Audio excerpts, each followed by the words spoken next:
नमस्कार दोस्तों। आज हम लोग सेकंड सेमेस्टर के मैथ्स जो कि आपका चौथा पेपर है उसके सॉल्यूशन यानी हल को लेकर आए हैं। तो आज के सीधे हम प्रश्नों पर चलते हैं। तो पहला प्रश्न आपके यहाँ आया है कि एक त्रिभुज की भुजाएं 3 सेमी, 5 सेमी और 8 सेमी हैं, तो त्रिभुज होगा। यहाँ त्रिभुज बनाने की जो सबसे पहली शर्त होती है कि किन्हीं दो भुजाओं का योग, किन्हीं दो भुजाओं का योग वह तीसरी भुजा से बड़ी होनी चाहिए। और यहाँ तीसरी भुजा से क्या हो, वह बड़ी हो। और यहाँ आपका जो भुजा दिया गया है 3 और 5, यदि 3 और 5 को हम जोड़ते हैं तो वो भी 8 है, जो कि तीसरी भुजा के बराबर है। अर्थात जब हम त्रिभुज बनाने के लिए करेंगे 8 सेमी की भुजा पर 5 सेंटीमीटर और 3 सेंटीमीटर यानी सरल रेखा ही बनेगी, त्रिभुज निर्मित नहीं होगा। इसलिए आपका चौथा विकल्प उत्तर होगा कि त्रिभुज संभव नहीं है। दूसरा प्रश्न, निम्नलिखित संख्याओं में से प्राकृतिक संख्या है। तो इसमें आपका जो विकल्प दिया गया है 2, √2, 3.5 और 0, तो इसमें 2 जो है वो क्या है, आपकी प्राकृतिक संख्या है, बाकी प्राकृतिक संख्या नहीं है। तो पहला विकल्प आपका उत्तर होगा।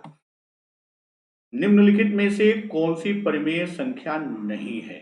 तो यहाँ जो आपके विकल्प दिए गए हैं 22/7, π.69 और 5/√16, तो इसमें पाई जो है वो आपकी परिमेय संख्या नहीं है, क्योंकि बाकी तीनों जो हैं इनको हम P/Q के रूप में लिख सकते हैं और जिसमें Q is not equal to 0 का सेम रूप है। तो यहाँ आपका दूसरा विकल्प जो पाई है वो आपका उत्तर होगा। अगले प्रश्न पर चलते हैं। चौथा प्रश्न, निम्नलिखित में सर्वसमिका है। तो यहाँ सर्वसमिका में जो सामान्य प्रश्न आने का रूप है कि इसमें आपका LHS और RHS, इसमें कोई भी मान हम रखते जाएं, 1, 2, 3, 4, 5 क्रम से बढ़ते जाएं, तो यानी हम जब जैसे आपका x दिया गया है चर, तो उस चर में हम कोई भी मान रखते हैं तो दोनों पक्ष क्या होता है, LHS is equal to RHS, वो सर्वसमिका होती है। और कुछ एक मान पर होता है तो वो समीकरण होता है। यहाँ पहला आपका नहीं है, क्योंकि अगर 1 रखते हैं तो 2 धन 3 5, लेकिन 2 रखते हैं तो 2 दूनी 4 3 7 बराबर 5 नहीं है, ये सर्वसमिका नहीं है। दूसरा, 2 within bracket x plus 1 is equal to 2x plus 2। अब यहां हम x का जो भी मान रखेंगे वह दोनों को क्या कर रहा है, संतुष्ट कर रहा है, तो यह आपका क्या होगा, यह सर्वसमिका होगा। बाकी विकल्प को भी देख लें। 4x is equal to 2x plus 6, अगर हम यहाँ 1 रखते हैं तो 4 बराबर 2 धन 6 8, पहला ही 1 के मान पर संतुष्ट नहीं है, सर्वसमिका नहीं है। x plus 4 is equal to 6 minus 3x, यहां पर हम अगर 1 रखते हैं तो ये 5 और 6 यानी 6 में से 3 गया, 3 ये भी संतुष्ट नहीं कर रहा है, अर्थात दूसरा विकल्प हमारा क्या है, उत्तर है, जो कि सर्वसमिका है। अगला प्रश्न देखते हैं कि 3 की power x plus 2 is equal to 81, तो x का मान होगा। इस तरह के सवाल हम कई आप लोगों को प्रैक्टिस में हल करा चुके हैं। तो इसको इस तरह से भी हम करते हैं, जैसे 3 की पावर या घात x प्लस 2 बराबर 81। अब 81 को आप करिए और जो आपके 3 के आधार पर यानी 3 का गुणा करते जाइए, 3 2 बार जाएगा आपका 9, फिर 3 27 और फिर 3 81, यानी यहां पर आपका क्या आ गया कि 3 की power x plus 2 is equal to 3 की पावर 1 2 3 4 बार 3 का गुणा है 4, तो यहाँ x plus 2 is equal to 4, तो x बराबर 4 माइनस 2 और x की वैल्यू कितनी आएगी, x की वैल्यू 2, और पहला विकल्प आपका क्या होगा, उत्तर होगा। अगला प्रश्न देखते हैं। X square minus 7x plus 6 को हल कीजिए। तो अब यहाँ आप देखिए एक्स स्क्वायर में एक, अगर हम अक्षर की बात करते हैं यहाँ 6 है, तो हम इसमें जब बात करते हैं तो यहाँ 6 का ऐसा टुकड़ा करना है कि उसका योग क्या हो, 7 हो। तो योग 6 और 1 का आपका आएगा। तो यहाँ जब हम देखते हैं तो वो किस रूप में आएगा, इसको हम इस तरह से करते हैं, एक्स स्क्वायर माइनस ब्रैकेट में क्या हो जाएगा 6 प्लस 1, 7 के स्थान पर हमने 2 टुकड़े 6 धन 1 का किया, x plus 6 is equal to 0। तो ये आपका क्या हो जाएगा, इसमें इसको ओपन कर दीजिए तो एक्स स्क्वायर माइनस 6x, अब माइनस बाहर है अंदर प्लस है तो ये भी क्या हो जाएगा माइनस एक्स और प्लस 6 इज इक्वल टू 0। तो अब यहां पर हम क्या करेंगे, इसमें और इसमें जो कॉमन है, जैसे यहाँ x कॉमन है, हमने x को कॉमन लिया, अंदर बचा क्या, एक्स स्क्वायर में से x गया x और यहाँ -6। यहां पर हम क्या करेंगे, यहां हम -1 कॉमन लेंगे दोनों में, तो -1 लेंगे तो यहाँ x बचेगा और यहाँ -1 होगा तो ये -6 इज इक्वल टू 0। तो यहाँ अब इन दोनों में x -6 कॉमन है, हमने x -6 को कॉमन ले लिया, दूसरे ब्रैकेट में आपका बचा कितना, x -1 इज इक्वल टू 0। इस आधार पर जब x -6 इज इक्वल टू 0 तो x इज इक्वल टू 6 और x -1 इज इक्वल टू 0 तो x बराबर 1।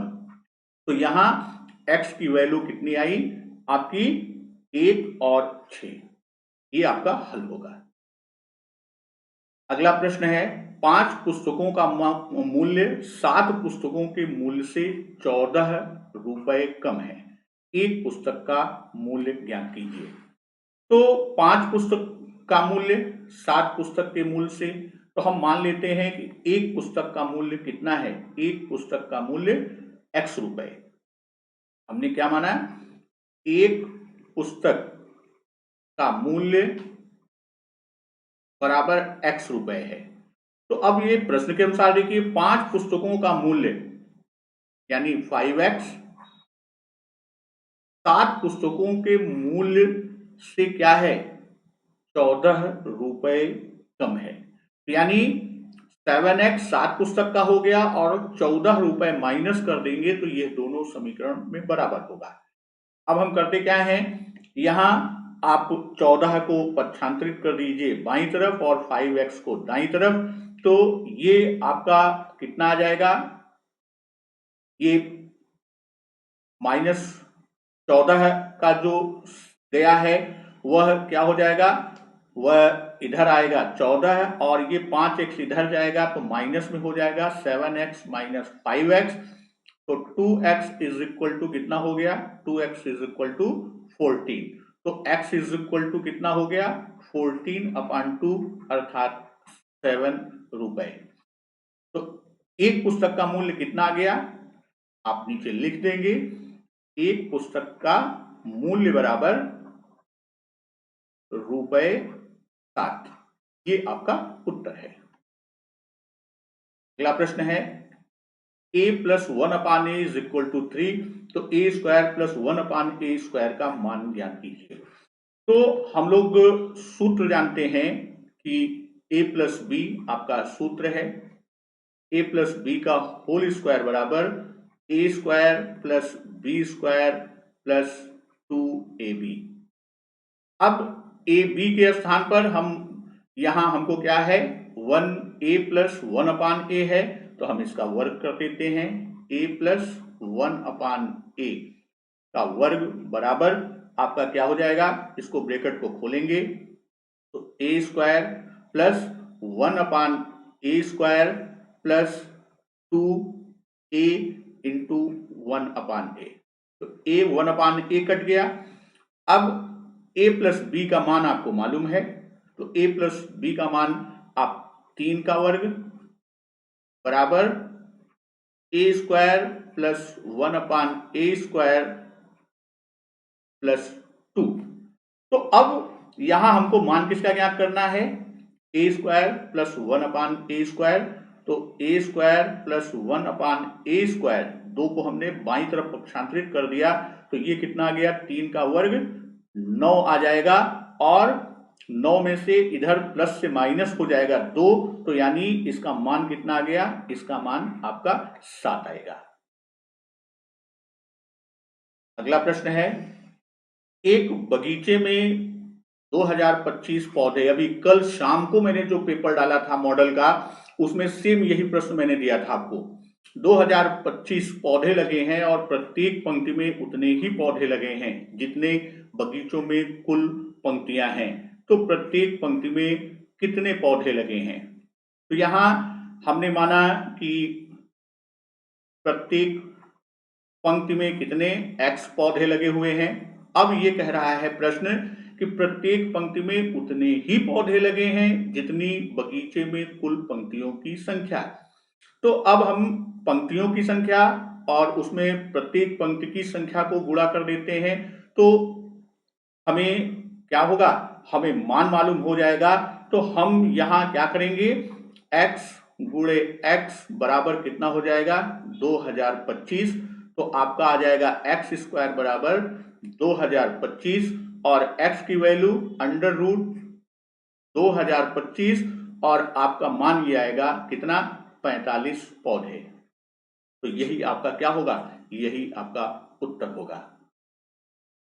अगला प्रश्न है आपका, एक पुस्तक का मूल्य 5x² प्लस 2x प्लस 1 है।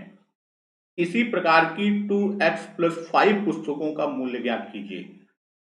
यहां आपसे बीजगणितीय गुणा को समझना चाहता है, तो इसमें आप सीधे गुणा कर दीजिए कि एक पुस्तक का मूल्य 5x² प्लस 2x प्लस 1, और कितनी पुस्तकें, जैसे मान लीजिए कि एक पुस्तक का मूल्य 5 रुपए है, तो 4 पुस्तकों का मूल्य आप क्या करते हैं, उसमें गुणा करते हैं 20 रुपए। उसी तरह इसमें करना है कि 2x प्लस 5 से आप क्या करेंगे, गुणा कर देंगे। तो पहले आप ऊपर की समीकरण में आप 2x से गुणा करेंगे, तो जब 2x से गुणा करेंगे तो ये 5 से 2 में जाएगा यानी 10, और ये हो जाएगा x³ प्लस 4x² और प्लस 2x। फिर 5 से हम गुणा करेंगे तो 5 में 5 से जाएगा तो ये हो जाएगा कितना, ये 25x² प्लस 5 से 2 में गुणा करेंगे 2x में, तो ये हो जाएगा 10x, और 5 का 1 में गुणा करेंगे तो प्लस 5, और इन दोनों को हम क्या करते हैं, इन दोनों को जोड़ देते हैं। तो आपका क्या आ गया, 10x³ प्लस 25 4 29 यानी 29x² प्लस 10 2 12 12x और प्लस 5, ये आपके 2x प्लस 5 पुस्तकों का क्या होगा, उसका मूल्य होगा। ये प्रश्न आपका आया, -1/2 तथा 5/4 के मध्य 2 समदूरस्थ संख्याएं ज्ञात कीजिए। तो हम लोग जानते हैं कि जैसे मान लीजिए कोई एक संख्या a है, दूसरी संख्या b है, तो हम बीच की संख्या q1 को ज्ञात करना चाहें तो वो क्या हो जाती है, 1/2 ब्रैकेट में a प्लस b। इसी सूत्र का हम क्या करेंगे, इसी सूत्र का हम प्रयोग करेंगे। और यहां आपकी संख्याएं क्या दी गई हैं, -1/2 ये मान लीजिए a है, और 5/4 ये क्या है, ये b है। तो q1 ज्ञात करने के लिए हम क्या करेंगे, 1/2 ब्रैकेट में -1/2 धन 5/4, तो ये हो जाएगा 1/2, और नीचे ब्रैकेट के अंदर 4 आपका क्या हो गया, लासा हो जाएगा, तो ये कितना हो गया, -2, और ऊपर कितना है, ऊपर +5 दूसरे में, तो आपका कितना आ गया, 1/2 गुणे, अब 5 में से -2 गया तो 3/4, तो और आपका पहला q1 कितना आ गया, 3/8। फिर जब हम Q2 की बात करते हैं तो Q2 को ज्ञात करने के लिए हम क्या करते हैं, 1/2 with in bracket Q1 plus आपकी B, यानी B क्या है 5/4, तो हम प्लस 5/4 इसको हल कर देते हैं। तो 1/2 ब्रैकेट में ये आपका Q1 कितना है 3/8, 3/8 धन 5/4। तो ये जब हम इसको आप हल करिए तो यहां नीचे आपका आ जाएगा कितना, ब्रैकेट में ये आपका आ गया 8 और यहां आपका 3 और प्लस ये कितना हो गया, ये आपका 5, 2 से गुणा होगा 10 हो जाएगा। तो इस तरह ये आपका कितना हो गया 1/2 गुणे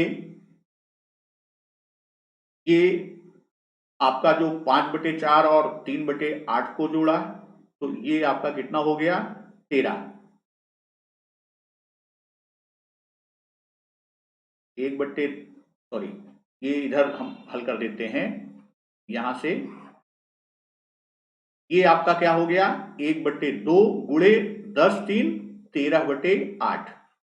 तो ये आपकी संख्या कितनी हो गई, ये संख्या 13/16, यानी ये दो संख्याओं को हम देख सकते हैं। इसी तरह हम और संख्याएं बीच की निकाल सकते हैं, Q3 Q4 Q5, वो आपके ऊपर है, क्योंकि 2 को ही पूछा है, हमने 2 की संख्या ज्ञात की। अगला प्रश्न है आपका x⁴y माइनस x⁴। तो यहां पर आपका जो प्रश्न है x⁴y माइनस x⁴। अब इसमें कॉमन आप देखिए xy, यहां पे भी xy, तो हम क्या करते हैं xy को कॉमन ले लेंगे तो बचेगा क्या x³ माइनस y³, और x³ माइनस y³ का फार्मूला हम आप जानते हैं। तो xy ब्रैकेट में क्या बचेगा, जब x³ और y³ का, तो x माइनस y एक ब्रैकेट में, दूसरे में x² plus y² plus xy।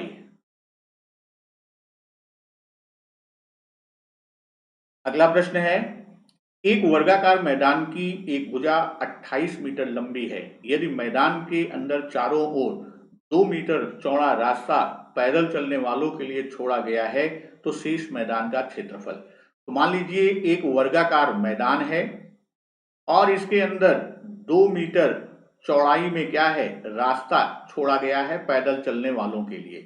तो पूछ रहा है कि शेष मैदान, तो ऊपर क्या है 28 मीटर मैदान है, 2 मीटर इधर छोड़ा गया, 2 इधर छोड़ा गया, 2 इधर, 2 इधर। तो इस तरह से देखते हैं 2 2 4, यानी उसकी एक भुजा में 4 मीटर की कमी होती है, अर्थात अंदर बचा कितना 24 मीटर। तो अब शेष मैदान का क्षेत्रफल, जब शेष मैदान के क्षेत्रफल की बात करते हैं तो क्षेत्रफल बराबर क्या होता है वर्ग का, भुजा का वर्ग, और शेष मैदान की भुजा कितनी है 24 का वर्ग, अर्थात 24 गुणे 24, और इसका जब आप 24 का गुणा करते हैं तो यह आपका कितना आएगा 576 वर्ग मीटर, जो कि आपका उत्तर होगा। नेक्स्ट क्वेश्चन पे चलते हैं, प्रश्न संख्या 14 पर, कि दो समरूप त्रिभुज के परिमाप क्रमशः 40 सेमी और 50 सेमी है। पहले और दूसरे त्रिभुज के क्षेत्रफल का अनुपात, आयतन ने प्रश्न में पूछा है, उसका अनुपात ज्ञात कीजिए। तो यहां हम ये जानते हैं कि जब किसी दो समरूप त्रिभुज हैं, मान लिया हमने 2 समरूप त्रिभुज हैं, एक हमारा ABC है, दूसरा समरूप त्रिभुज का दूसरा त्रिभुज क्या है EFG। तो यहां हम जानते हैं कि जब समरूप त्रिभुज होते हैं तो उनकी साइड यानी side of triangle 1 upon side of triangle 2, ये क्या होता है, ये बराबर होता है पेरीमीटर ऑफ ट्रायंगल 1 और पेरीमीटर यानी परिमाप ट्रायंगल 2। तो यहां हम ये भी लिख सकते हैं कि ए बी बटे E F is equal to आपका इस त्रिभुज का परिमाप और इस त्रिभुज का परिमाप अर्थात 40/50 और ये कट जाएगा, आपका आएगा 4/5। ये चीज आ गई। फिर हम जानते हैं कि एरिया, जब हम क्षेत्रफल की बात करते हैं तो क्षेत्रफल का अनुपात जब हमको ज्ञात करना होता है तो वह क्या होता है, वह साइड के अनुपात का वर्ग होता है, अर्थात 4/5 का वर्ग होगा और वह मान आएगा 16/25 और जो आपका उत्तर होगा। प्रश्न संख्या 15, 671, 781 और 1441 का भाग विधि से मासा ज्ञात कीजिए। इसमें हम क्या करते हैं, सबसे पहले 781 में 671 से भाग देते हैं, एक बार जाएगा 671, आपका बचा कितना 0 1 1 यानी 110। अब 110 से हम किस में भाग देते हैं, 671 में, तो ये आपका कितनी बार जाएगा 6, आपका क्या आया ये 660। तो यहां बचा कितना 11। अब 11 से हम 110 में भाग देते हैं तो ये 10 बार जाएगा और आपका आएगा 110। इस प्रकार ये आपकी 11 आई। अब जो ये मासा आती है, इस मासा से हम क्या करते हैं, इन दो संख्याओं की आ गई, इससे हम क्या करेंगे 1441 में भाग देंगे। तो 11 से भाग देंगे, एक बार जाएगा 11, 3 बचा 4, फिर 3 बार जाएगा, 11 का 3 बार जाएंगे 33, बचा कितना 1, फिर 1 को उतारा और एक बार गया 11 अर्थात पूर्णतः कट गई। तो इन तीनों संख्याओं की मासा यानी 671, 781 और 1441 का मासा जो है वह कितना है, उसका मासा 11 है। अगला प्रश्न आपका है कि 4, 11, 16, 15, 12, 5, 7, 9, 10 की माध्यिका ज्ञात कीजिए। तो इसमें सबसे पहले हम क्या करते हैं, इसमें सबसे पहले इसको हम आरोही क्रम में व्यवस्थित कर लेते हैं, इसमें आरोही क्रम में। तो इसको आरोही क्रम में देखिए, सबसे छोटी संख्या कौन सी है, सबसे छोटी संख्या 4 है, फिर उससे छोटी 5 है, 5 के बाद 6 है नहीं, 5 के बाद फिर 7 है, 7 के बाद आपका 8 नहीं 9, तो 9 को लिखा, फिर 9 के बाद आपका 10 है, फिर 10 के बाद 11 है, 11 के बाद आपकी कौन सी संख्या है 12 है, 12 को लिखा, फिर 12 के बाद आप देखिए 13, 14 नहीं क्या है 15 है और फिर 16 है। तो ये हमारी संख्याएं हमने क्या किया, इसको आरोही क्रम में व्यवस्थित किया। अब यहां कुल संख्याएं कितनी हैं, 1, 2, 3, 4, 5, 6, 7, 8, 9, यानी ये क्या है विषम है। और विषम संख्याओं की जो माध्यिका होती है, विषम यदि n का मान विषम है तो विषम संख्याओं की माध्यिका का सूत्र होता है